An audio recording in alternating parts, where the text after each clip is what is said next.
I am preaching this message to somebody today who is tempted to quit on something God called you to do.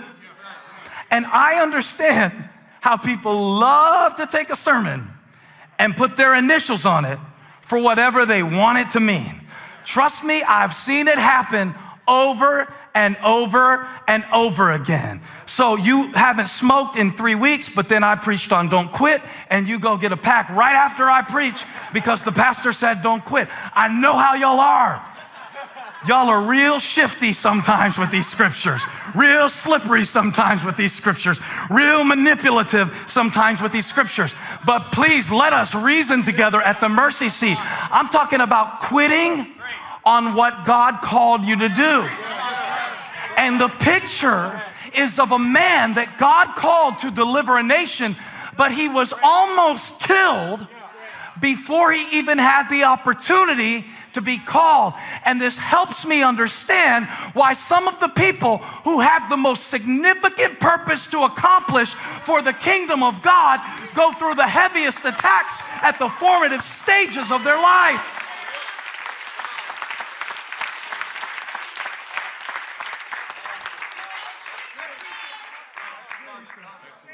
So his parents had the faith. It says they had faith. Everybody shout faith. Now I'm concerned in the church that we have confused childlike faith, which is what Jesus told us to have, with childish faith. And these Hebrew believers, remember, they were just babies.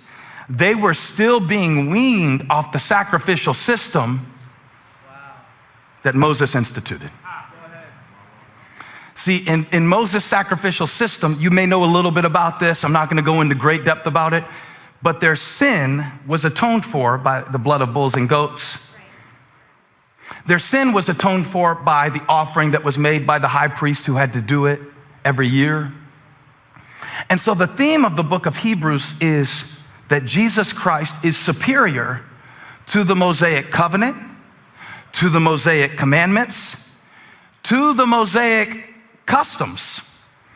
So we're looking at a group of believers who are learning a brand new way to do things.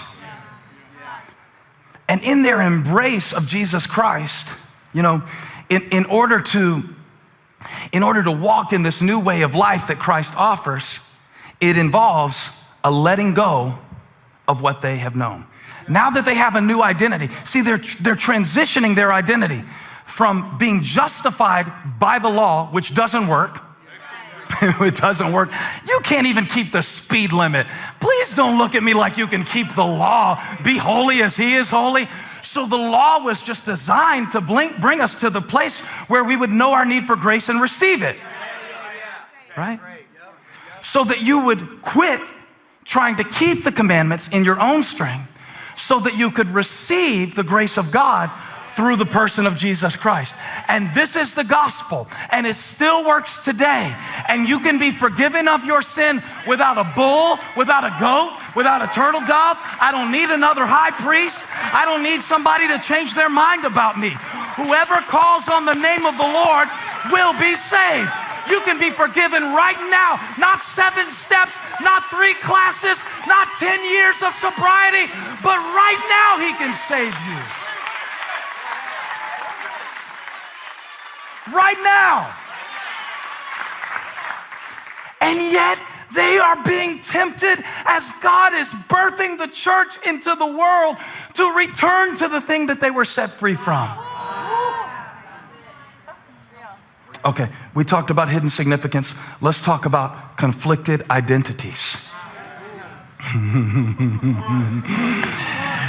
It's when you're not used to the new way of doing things enough. So you return to what you knew, K-N-E-W. Because what is new in that moment is costing you. Is costing you. The example of Moses is a perfect illustration of maturing enough. Can I preach about maturity? It seems like every sermon people want to click on these days is, miracles. But what about maturity? What about maturity to know what to do with a miracle when God gives it to you so you don't mismanage it?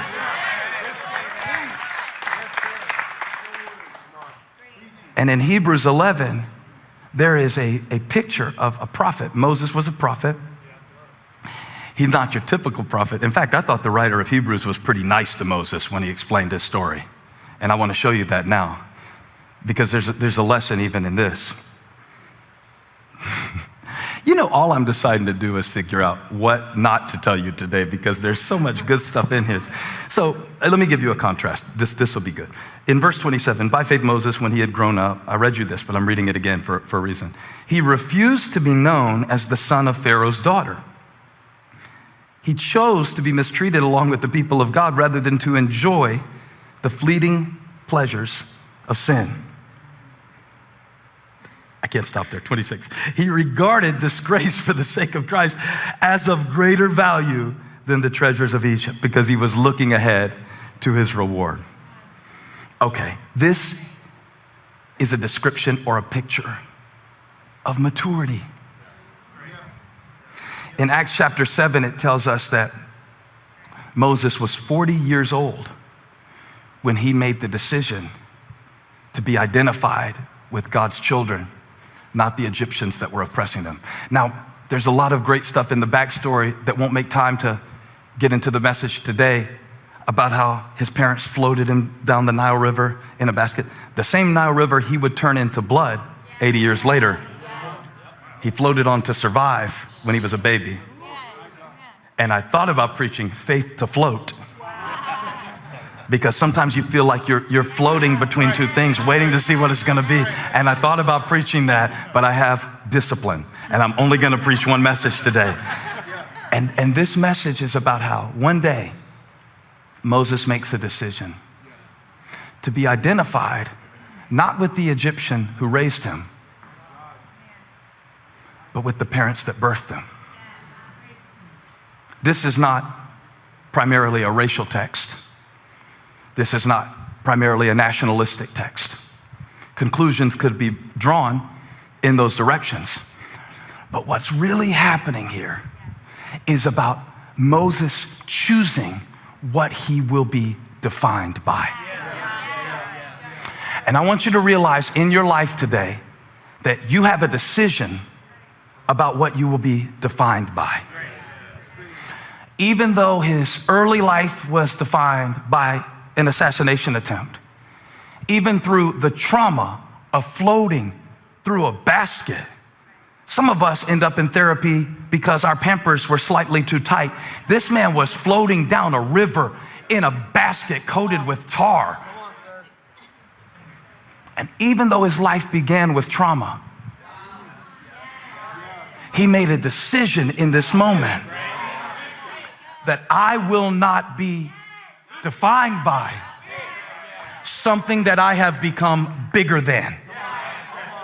And this is where the significance of the text is in the detail. It says, when he grew up. When he grew up. I wonder, are there some things that God is waiting for us to outgrow that we are praying for him to remove? And the challenge of Moses' life is, in order to become what he really was, he had to outgrow everything that he had ever known. You see it in the text. He was raised as an Egyptian, but he was born as a Hebrew. And yet there came a moment of decision. I will not be defined by my environment. I will not be limited by my experience. I will not be affiliated with the events that brought me to this point. There is something that God is calling you to outgrow in this moment. And I wonder what it is. See, because until you grow past the point of needing God to change things, until you grow past the point, some of us have to outgrow the need for everybody to like us or validate us in order to see what God has really put in us. He chose to be mistreated. He chose to be lonely. He chose to be a weirdo. He chose the uncomfortable space of growth. You know what?